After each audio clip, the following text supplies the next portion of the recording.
بسم الله الرحمن الرحيم. اللهم صل على محمد وعلى آل محمد كما صليت على إبراهيم وعلى آل إبراهيم إنك حميد مجيد. اللهم بارك على محمد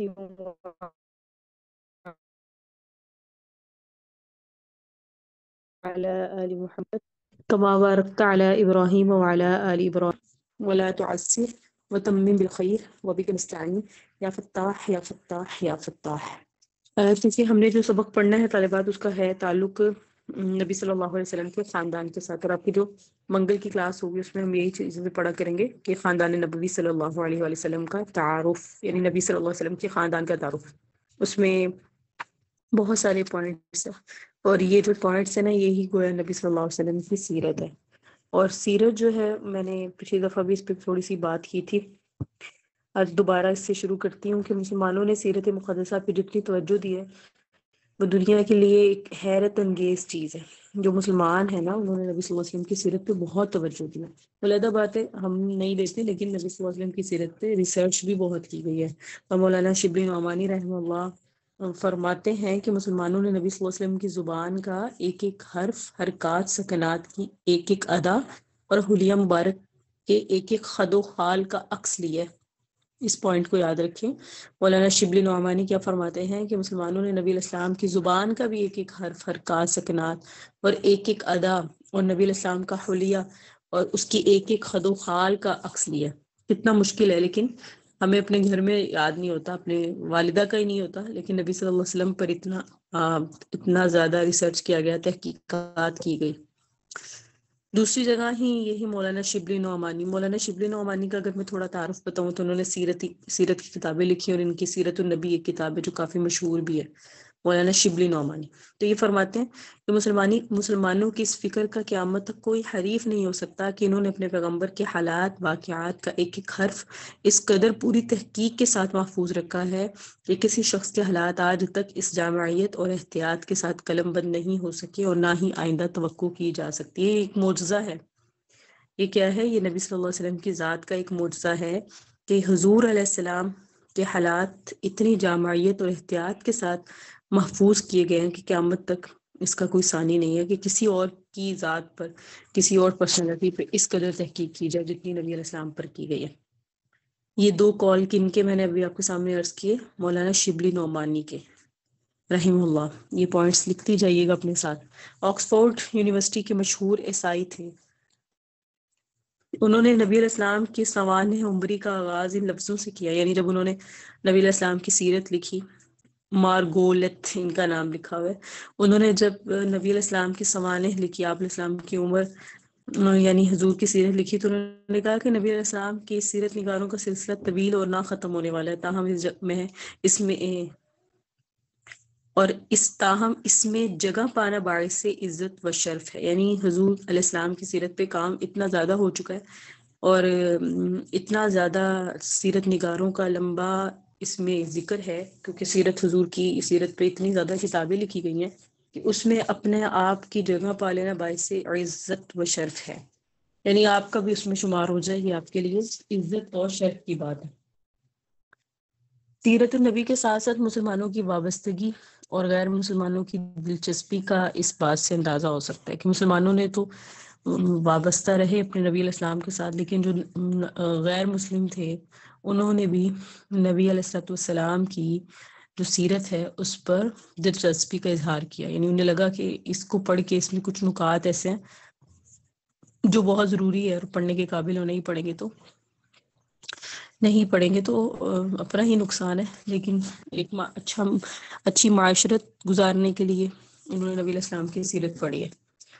نبی علیہ السلام کی سیرت لکھتے وقت ہر قسم کی روایات کو قبول نہیں کیا گیا، آپ کو پتہ ہوگا، یہ نہیں پتا تو میں ابھی آپ کے سامنے عرض کرتی ہوں کہ ایسا نہیں ہے کچھ بھی لکھ دیا گیا، کوئی بات پتہ چلی سنی سنائی لکھ دی، ایسا نہیں ہوا، بلکہ جانچ پڑتال کے اصول وضع کیے گئے، ایک کرائٹیریا بنایا گیا کہ یہ چیز قبول ہوگی، یہ قبول نہیں ہوگی، شرائط اور ضوابط بنائے گئے، راویوں کے حالات جمع کیے گئے، اور غیر محتاط راویوں کے، یعنی روایت کرنے والے، بیان کرنے والے کچھ ایسے تھے جو احتیاط سے کام نہیں لیتے، تو ان کی روایات کو لیا ہی نہیں گیا۔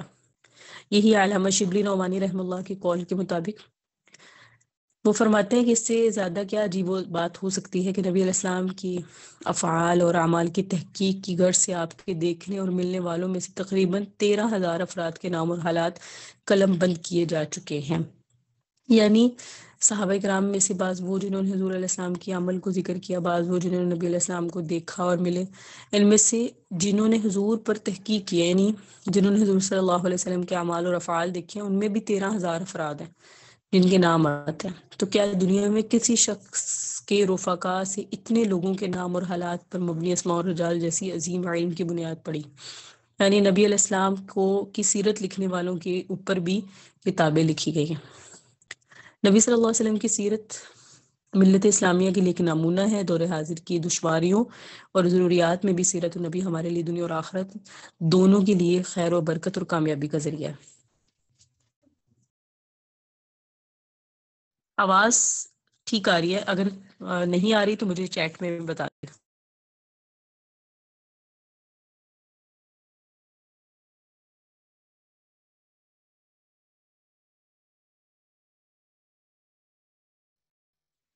چیٹ میں بتا دیجیے کہ آواز ٹھیک ہے.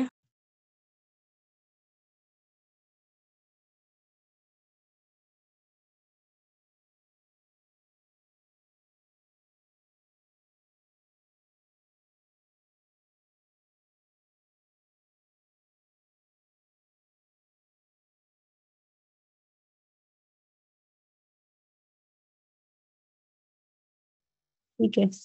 نبی صلی اللہ علیہ وسلم کی جو سیرت ہے طالبات، وہ ملت اسلامیہ کے لیے ایک نمونہ ہے، اور دور حاضر کی دشواریوں جو ہم جس دور میں ہیں ان دشواریوں اور ضروریات میں بھی سیرت النبی جو ہے وہ ہمارے لیے دنیا اور آخرت دونوں کے لیے خیر و برکت اور کامیابی کا ذریعہ. یعنی نبی علیہ الصلوۃ والسلام کی جو سیرت ہے دنیا کے لیے بھی آخرت کے لیے بھی اور دونوں جہانوں کے لیے کامیابی کا ذریعہ ہے. اور ہمیں چاہیے کہ نبی علیہ الصلوۃ والسلام کے ہر قول اور فعل اور آپ صلی اللہ علیہ وسلم کی عادات کو اپنی زندگی کا اوڑھنا بچھونا بنائیں. اس میں ہماری بھلائی ہے اور یہی ہمارا نصب العین ہے اور یہی ہمارا مقصد حیات ہے. آپ صلی اللہ علیہ وسلم کی سیرت میں ہر دور کے انسان کے مسائل کا حقیقی عملی حل میسر ہے. اور آج ہمیں قدم قدم پر مختلف نوع مکاتب فکر اور طرح طرح کے نظریات رکھنے والے افراد سے واسطہ پڑتا ہے. اس لیے ہمیں اس بات کی بہت زیادہ ضرورت ہے کہ ہم نبی علیہ السلام کی حیات مقدسہ کی ابواب کا مطالعہ کریں، جن میں ہمارے لیے زندگی گزارنے کا سب سے آسان اور کامیاب ترین عملی نمونہ ہے.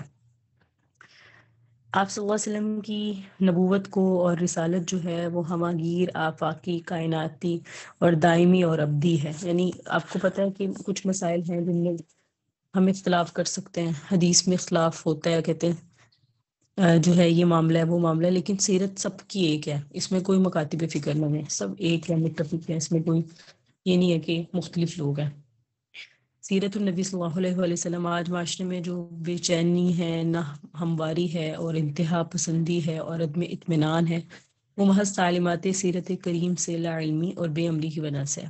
ورنہ نبی علیہ السلام کا لایا ہوا دین ہر لحاظ سے ایک مکمل ضابطہ حیات ہے، جو ہر زمان مکان میں ایک عمدہ ترین رواداری اور وسیع النظری پر مبنی معاشرے کی مکمل خصوصیات سے مزین ہے. تو ہم نبی علیہ السلام کی تعلیمات کی روشنی میں جو حضور صلی اللہ علیہ وسلم نے تعلیمات سکھائی میں ہم متعدد چیزیں پڑھیں گے، اور نبی علیہ السلام کی امتی اور اسلام کے نام پر حاصل ہونے والے اللہ رب العزت کی طرف سے ہمارے اوپر جو فرائض ہیں اس میں یہ بھی ہے ایک کہ ہم بحیثیت انسان بہترین انسان ہو. اور قرآن کریم میں ارشاد فرمایا لقد کان لکم فی رسول اللہ اسوۃ حسنہ. اللہ تعالیٰ فرماتے ہیں کہ نبی علیہ السلام کی زندگی میں بہترین نمونہ ہے. تو اس کے لیے بھی ہمیں نبی صلی اللہ علیہ وسلم کی سیرت پڑھنی ہے، خاندان پڑھنا ہے، اور حضور کا خاندان پڑھنا. سیرت سے مراد یہی ہوتا ہے. سیرت لوگوں کو سمجھنے میں مسئلہ ہوتا ہے کہ سیرت شاید حضور کی زندگی ہی ہے، بس اس کے علاوہ نہیں ہے. بھئی ان کے رشتہ دار، ان کے اہل بیت، ان کے صحابہ کرام، ان کی ازواج یعنی ان کی بیویاں، ان کے گھر والے، شب و روز، اوقات اور شمائل خصائل، یہ سب سیرت ہی کا جز ہے، اس کی ہی شاخیں. اللہ تعالیٰ کی محبت کے اہل اور اس کے پیار کا اگر مستحق بننے کے لیے بھی ہر مذہب نے ایک ہی تدبیر بتائی ہے. یہ میں آپ کو بتا دوں کہ اگر اللہ تعالیٰ کی محبت حاصل کرنی ہے اور اللہ کا پیار حاصل کرنا ہے تو اس کے لیے ایک تدبیر ہے، وہ یہ ہے کہ اس مذہب کے شارع اور طریقے کے بانی نے جو عمدہ نصیحتیں کی ہیں ان پر عمل کیا جائے. یعنی جو بھی مذہب ہے اس میں جو ان کا بانی ہے اس نے جو نصیحتیں کی ہیں اس پر عمل کر لیں گے تو اللہ کے بھی پیار کے مستحق اور اللہ کی محبت کے اہل بن جائیں گے. تو اسلام نے اس سے بہتر تدبیر اختیار کی ہے. اسلام نے کیا کہا؟ اس نے اپنے پیارے پیغمبر جناب نبی کریم صلی اللہ علیہ وسلم کا عملی نمونہ سامنے رکھ دیا اور اس عملی نمونے کی پیروی اور اتباع کو اللہ کی محبت کا اہل اور اس کے پیار کا مستحق بننے کا ذریعہ بنایا. تو اسلام میں دو چیزیں طالبات. نمبر 1 کتاب اور سنت. کتاب اور سنت دو چیزیں ہو گئی. اللہ کی کتاب اور دوسری سنت. کتاب سے مقصد اللہ تعالیٰ کے احکام ہے جو قرآن حکیم کے ذریعے ہم تک پہنچے ہیں، اور سنت اس کے معنی راستے ہیں، وہ راستہ جس پر نبی علیہ السلام اللہ تعالیٰ کے احکام پر عمل کرتے ہوئے گزرے. ہم سمجھتے سنت صرف کھانا پینا، اٹھنا بیٹھنا، چلنا پھرنا، سونا جاگنا یہ ہے، بلکہ اس سے مراد وہ ہے وہ تمام احکام جس پر نبی علیہ السلام عمل کرتے ہوئے گزرے، یعنی نبی علیہ السلام کا عملی نمونہ. اور یہ جو آپ علیہ السلام نے کن چیزوں پر عمل کیا یہ ہمیں احادیث رسول میں ملے گا، نبی علیہ السلام کے ملفوظات الفاظوں میں ملے گا، بیانات میں ملے گا. نبی صلی اللہ علیہ وسلم انسانیت کے اس برگزیدہ گروہ سے تعلق رکھتے ہیں جو قدیم زمانے سے نوع انسانی کو خدا پرستی اور حسن اخلاق کی تعلیم دینے کے لیے اٹھتا رہا. ایک اللہ کی بندگی اور پاکیزہ اخلاق کا درس جو ہمیشہ سے دنیا کے پیغمبر اور دیگر روحانی پیشوا دیتے رہے ہیں وہی نبی صلی اللہ علیہ وسلم نے بھی دیا. یعنی اگر سمجھے تو نبی صلی اللہ علیہ وسلم نے جو حضور کی سیرت سے جو حکم ہے وہ یہی ہے کہ روحانی پیشوا حضور بنے اور اللہ کی بندگی، اور نمبر 2 پاکیزہ اخلاق کا درس دیا. اللہ کی بندگی اور پاکیزہ اخلاق. اور نبی صلی اللہ علیہ وسلم نے کسی نئے خدا کا تصور پیش نہیں کیا اور نہ ہی کسی نرالے اخلاق کا سبق دیا جو نبی علیہ السلام سے پہلے کے رہبران انسانیت کی تعلیم سے مختلف ہو. نبی علیہ السلام کا وہ اصلی کارنامہ کیا ہے جس کی بنا پر نبی صلی اللہ علیہ وسلم کو تاریخ انسانی کا سب سے بڑا آدمی قرار دیا گیا؟ یعنی جو حضور نے بھی وہی کام کیا جو حضور سے پہلے لوگوں نے کیا، نبیوں نے کیا. حضور بھی نبی تھے اور حضور علیہ السلام سے پہلے بھی نبی تھے، لیکن نبی صلی اللہ علیہ وسلم کی جو پرسنالٹی ہے اس میں جو خصوصیت آئی اور انہیں جو مقام حاصل ہوا وہ کس لیے ہوا؟ تو وہ یہ ہے کہ نبی علیہ السلام سے پہلے انسان اللہ کی ہستی اور اس کی وحدانیت سے آشنا تھا. انسان تو تھا، انسان اللہ کی ہستی سے تو مانتا تھا، وحدانیت کو بھی مانتا تھا، مگر اس چیز سے پوری طرح واقف نہیں تھا کہ یہ جو وحدانیت ہے اس فلسفیانہ حقیقت کا انسانی اخلاقیات سے کیا تعلق ہے. تو انسان کو عمدہ اخلاق کی اوصاف سے آگاہی حاصل تھی، مگر وہ زندگی کے مختلف گوشوں اور پہلوؤں میں نہ اوصاف اور محاسن کی عملی ترجمانی سے بے خبر تھا. یوں سمجھ لیں تو اللہ تعالیٰ پر ایمان، اصول اخلاق اور عملی زندگی، یہ 3 طالبات الگ الگ چیزیں ہیں. نمبر 1 اصول اخلاق، نمبر 1 اللہ پر ایمان، نمبر 2 اصول اخلاق، اور نمبر 3 عملی زندگی. ان کے درمیان کوئی منطقی ربط، کوئی گہرا تعلق اور کوئی نتیجہ خیز رشتہ موجود نہیں ہے. یہ صرف نبی صلی اللہ علیہ وسلم کی ذات گرامی ہی تھی جنہوں نے ان تینوں کو ملا کر ایک نظام میں سمو دیا اور ان کے امتزاج سے ایک مکمل تہذیب، تمدن، ثقافت اور معاشرت کا نقشہ محض خیالی دنیا ہی میں نہیں بلکہ عملی دنیا میں بھی قائم کر کے دکھایا. اب نبی صلی اللہ علیہ وسلم کے مبارک اور مقدس زندگی میں ہمیں بیک وقت اس قدر متنوع اوصاف نظر آتے ہیں جو کسی ایک انسان میں تاریخ نے کبھی یکجا کر کے نہیں دکھائے. یعنی جب ہم سیرت پڑھتے ہیں حضور علیہ السلام بادشاہ ایسے کہ ایک پورا ملک ان کی مٹھی میں، اور بے بس بھی ایسے کہ خود اپنے آپ کو بھی اور اپنے قبضے میں وہ نہیں جانتے تھے بلکہ اللہ تعالیٰ کے قبضے میں جانتے تھے. جب بادشاہ ہیں حالانکہ، اور احد پہاڑ بھی سونے کا بن سکتا ہے لیکن پھر بھی بے بس رہے.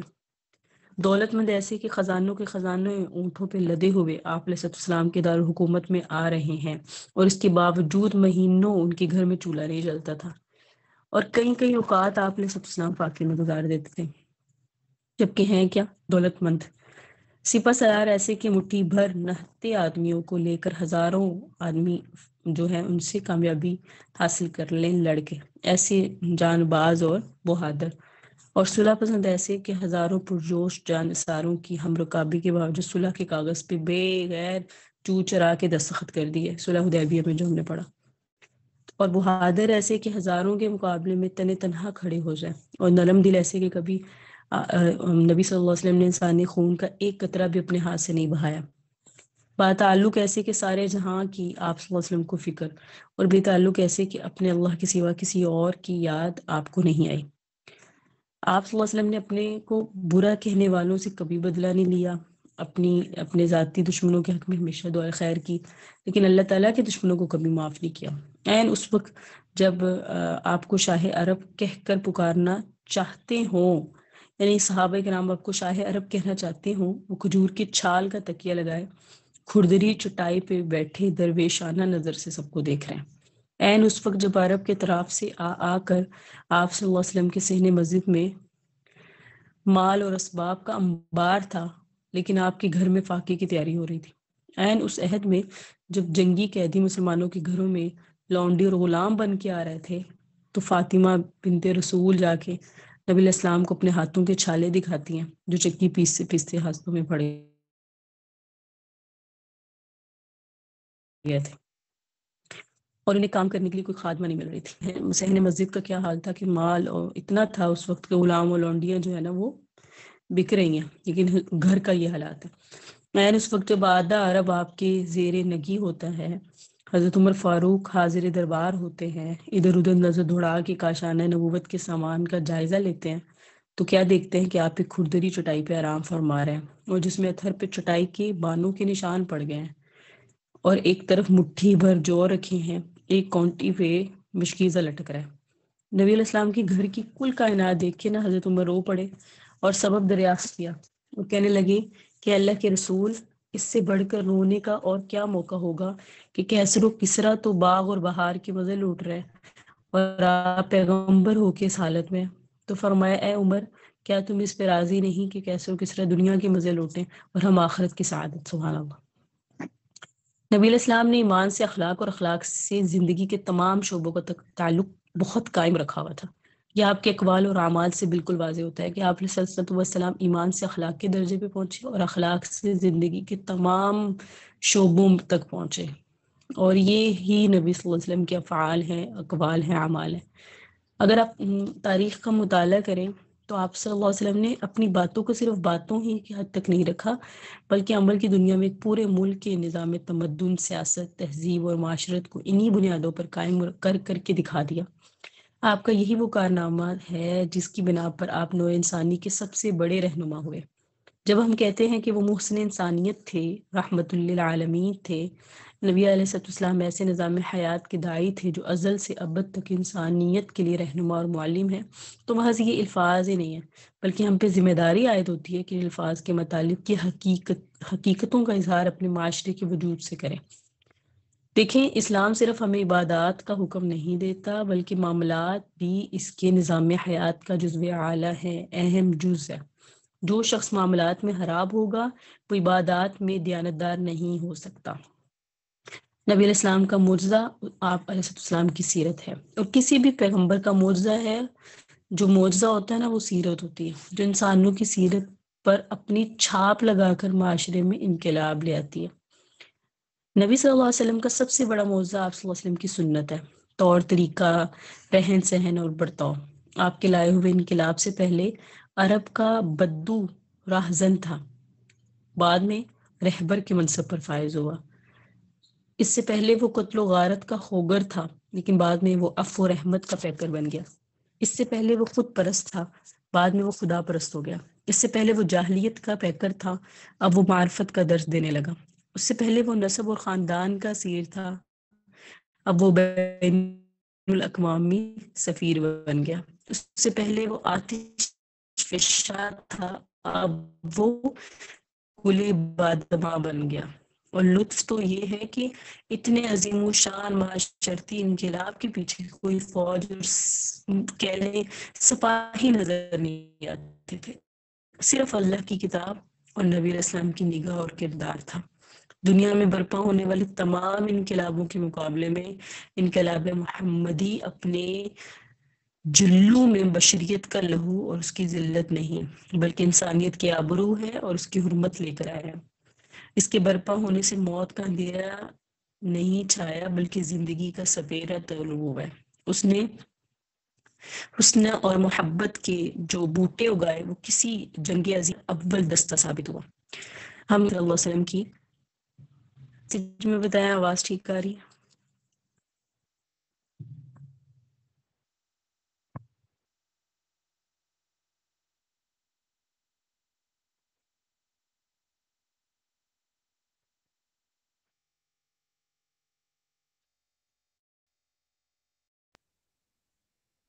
بسم اللہ الرحمن الرحیم. میں آپ سے عرض کر رہی تھی کہ آپ صلی اللہ علیہ وسلم کی موجودگی سے اور عرب میں آنے سے جو انقلاب آیا اس کی وجہ سے عرب کا جو بدو تھا وہ راہزن تھا، بعد میں وہ رہبر بن گیا. پہلے وہ قتل و غارت کرتا تھا، بعد میں وہ عفو و رحمت بن گیا. پہلے وہ صرف خود پرست تھا، بعد میں وہ خدا پرست ہو گیا. پہلے وہ جاہلیت کا پیکر تھا، بعد میں وہ معرفت کا درس دینے لگ گیا. خود ہی سے مراد نبی صلی اللہ علیہ وسلم کی تشریف آوری سے. پہلے وہ نسب اور خاندان کا اسیر تھا، بعد میں وہ بین الاقوامی سفیر بن گیا. پہلے وہ آتش فشاں تھا، بعد میں وہ گلے بادماں دکھائی دینے لگا. تو یہ نبی صلی اللہ علیہ وسلم کی ہی برکتیں تھیں، اور ہم ربیع الاول میں نبی صلی اللہ علیہ وسلم کی یاد اور محبت کا دعویٰ کرتے ہیں، مجلس سے بھی منعقد کرتے ہیں، مدح و ثنا بھی کرتے ہیں. لیکن ہمیں دیکھنا چاہیے کہ نبی صلی اللہ علیہ وسلم کی یاد کا دعویٰ ہماری زبان کرتی ہے. اس نبی کی اتباع اور تعلیمات کی فراموشی کر کے ہمارا ہر عمل گواہ ہوتا ہے کہ ہم حضور سے محبت میں جھوکیں. اللہ ہمیں توفیق دے. ہمیں دعائیں کرنی چاہیے کہ ہم اسوہ رسول کی مدح و ثنا صلی اللہ علیہ وآلہ وسلم کا حق ادا کر سکیں. ہماری ہر ادا، ہمارا ہر عمل گواہی دے کہ ہم واقعتاً سچے عاشق رسول ہیں.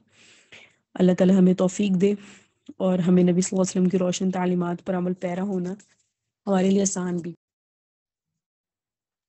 ہم نے نبی صلی اللہ علیہ وآلہ وسلم کی زندگی کے بھی مطابق پچھلے سبق میں کچھ سنت سے ماخوذ کامیابی زندگی کے اصول پڑھے تھے. اس میں تقریباً مختلف پوائنٹ تھے: حسن کلام، تدریجی مراحل، ذاتی نصب و ضبط، سادہ زندگی، رجائیت پسندی، آسانی سے مشکل تک، متنازع امور میں میانہ روی، انتہا پسندی سے اجتناب، آپس میں مشورہ کرنا، میدان جنگ کو اپنی مرضی پر تبدیل کرنا، دور اندیشی اور دنیاوی علوم کا حصول، عفو و درگزر، مخالفت کو دوستی میں تبدیل کرنا، عملی اقدام کے لیے جنگ تبدیل کرنا، معاشرتی اخوت، استقامت اور حسن معاشرت، استقامت.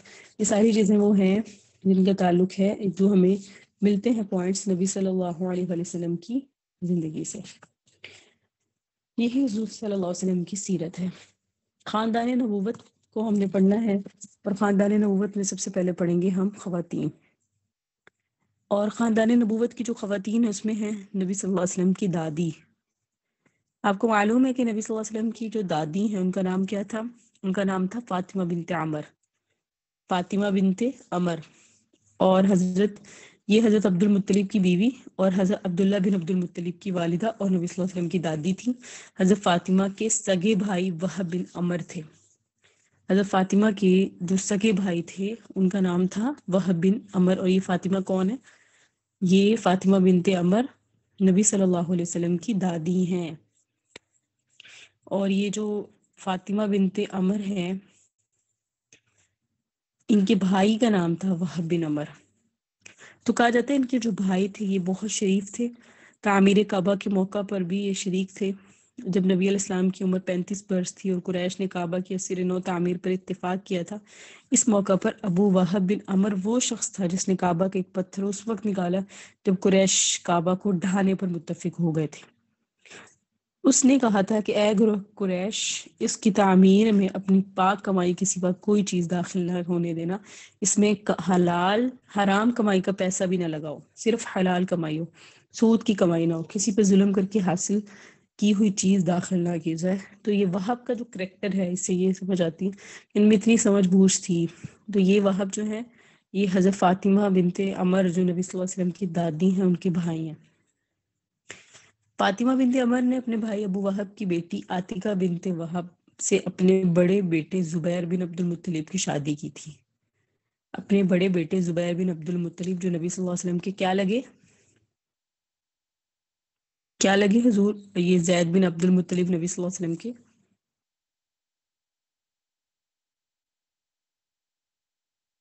بتائیے سارے بات. بجن چچا تھے. چچا تھے. بارک اللہ. زبیر بن عبد المطلب کی شادی حضرت عاتکہ بنت وہب نے اپنے شوہر زبیر کی ہمراہ نبی صلی اللہ علیہ وسلم کے بچپن میں نبی صلی اللہ علیہ وسلم کی پرورش اور نگہداشت میں حصہ بھی باجی لیا جان تھا یہ انہوں نے. دوبارہ تو بتائیے گا. باجی جی جان یہ فاطمہ بنت دوبارہ بتا عمر نے دیجیے. جی فاطمہ بنت جی عمر جی نے اپنے بھائی ابو وہب کی بیٹی عاتکہ بنت وہب سے اپنے بڑے بیٹے زبیر بن عبد المطلب کی شادی کی تھی.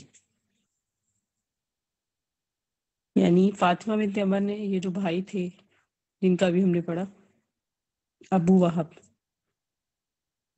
ان کی بیٹی تھی عاتکہ بنت وہب، تو ان سے اپنے بڑے بیٹے زبیر بن عبد المطلب کی شادی کی تھی. حضرت عاتکہ بنت وہب نے پھر اپنے شوہر زبیر کے ہمراہ یعنی حضور صلی اللہ علیہ وسلم کے جو چچا ہیں انہوں نے اپنے شوہر زبیر کے ہمراہ نبی صلی اللہ علیہ وسلم کے بچپن میں نبی صلی اللہ علیہ وسلم کی پرورش اور نگہداشت میں بھی حصہ لیا تھا. کس نے؟ عاتکہ نے، جو فاطمہ بنت عمر کے بھائی کی بیٹے کی بیوی ہیں. عاتکہ بنت وہب کو نبی صلی اللہ علیہ وسلم اپنی ماں کہا کرتے تھے. یہ جو عاتکہ بنت وہب ہیں جو زبیر بن عبد المطلب کی بیوی ہیں، انہیں نبی صلی اللہ علیہ وسلم کیا فرمایا کرتے تھے کہ یہ میری ماں ہے. تو آپ صلی اللہ علیہ وسلم کی آج ہم نے جو پوائنٹ پڑھ لے ہیں اس میں اگر ہم دیکھیں تو نبی صلی اللہ علیہ وسلم کی دادی کا نام کیا ہے بتائیے. فاطمہ بنت عمر. فاطمہ بنت عمر. اور فاطمہ بنت عمر کے بھائی کا نام کیا ہے؟ وہب بن عمر. وہب بن عمر. وہب بن عمر ان کی بیٹی کا نام کیا ہے وہب بن عمر کی؟ عاتکہ. عاتکہ. اور عاتکہ کے شوہر کا نام کیا جی زبیر بن عبد زبیر بنت عمر. ہے؟ زبیر اور بن وہب عاتکہ کو نبی صلی اللہ علیہ وسلم کیا فرمایا کرتے تھے؟ اپنی ماں فرمایا کرتے تھے. ماں فرمایا کرتے تھے. بس یہ پوائنٹ آپ نے یاد کرنے. اور جو میں نے سیرہ کے تحت آپ کو پیچھے سیرت جی کی باجی اہمیت جان. کے تحت مولانا شبلی نعمانی رحمہ اللہ کے جو پوائنٹس اور ان کے جو اقوال تھے جی اور سیرت سے جی جی کی اہمیت پر جو ہمیں باتیں سمجھ آئی، اس میں جو چیزیں آپ نے لکھی ہیں وہ نوٹس آپ نے کل کی جی کلاس سے پہلے شیئر کرنا. ٹھیک ہے، سب انشاءاللہ. کی جی حاضری باجی. لے لیں. فریحہ سب کی حاضری جی لے جی لیں. جی باجی. آپ بیٹے میں کی السلام علیکم ذمہ بچن. داری ہوا کرے سلام گی آتی حاضری لگانے کی. باجی جان آواز کٹ رہی ہے آپ کی. گروپ میں بھیجا کریں. ہیلو، آپ جی کی پوری آواز کٹ گئی باجی. جی کیا کہہ رہی تھی آپ؟ ہیلو. جی جی آواز آ رہی ہے. باجی آپ کی کوئی بات سمجھ میں نہیں ہے، آپ کی پوری آواز کٹ گئی. میں نے آپ سے کہا ہے فریحہ کہ آپ نے حاضری لگانی ہے سب کی. نام نوٹ کر لیں اور گروپ میں جی بھیج باجی. دیجیے گا. جی جی جزاک اللہ ٹھیک ہے. خیر. السلام علیکم بچن. رخسانہ جی آپ باجی کچھ جان. کہہ رہی ہیں؟ جی بچن وعلیکم میں کہتی ہوں السلام. پیپرز کے بعد نوٹس بنا کے بھیجوں گی. میں نے ابھی نا کوئی لیکچر پچھلے والے میرے سننے ٹھیک ہے والے کوئی جو مسئلہ رہتے نہیں ہیں. ہے، کوئی مسئلہ جی نہیں ہے، آپ بنا لیجیے گا. جی باقی جی اسماء باجی جان یہ عائشہ بنت موسیٰ جی جی باجی جان بتائیے. جی میں ان کے نام لے رہی ہوں. صوبیہ زمان، روبینہ، جی جی رقیہ، سدرہ، وریشہ، ورشا. آپ سب بھی نوٹس بنا کے گروپ میں بھیجیں اور آپ ان کی حاضری گروپ میں بھیج دیجیے گا. ٹھیک ہے جی باجی. جی جزاک اللہ. جی باجی جان. چلیں ٹھیک ہے. تو ہمیں یاد رکھیے ھذا المرام اللہ اعلم بحقیقت الکلام. صلی اللہ تعالی علی حبیب خیر خلق محمد وعلی آلہ وصحبہ ذریۃ اجمعین وبرحمتک یا ارحم الراحمین. اگر تو یہ روبینہ ارسلان ہے تو یہ نوٹس نہیں بنائیں گے. ٹھیک ہے، وہ صرف لسنرز کے طور پہ شامل ہوئی تھی، باقی بنائیں گے انشاءاللہ. السلام علیکم ورحمۃ اللہ.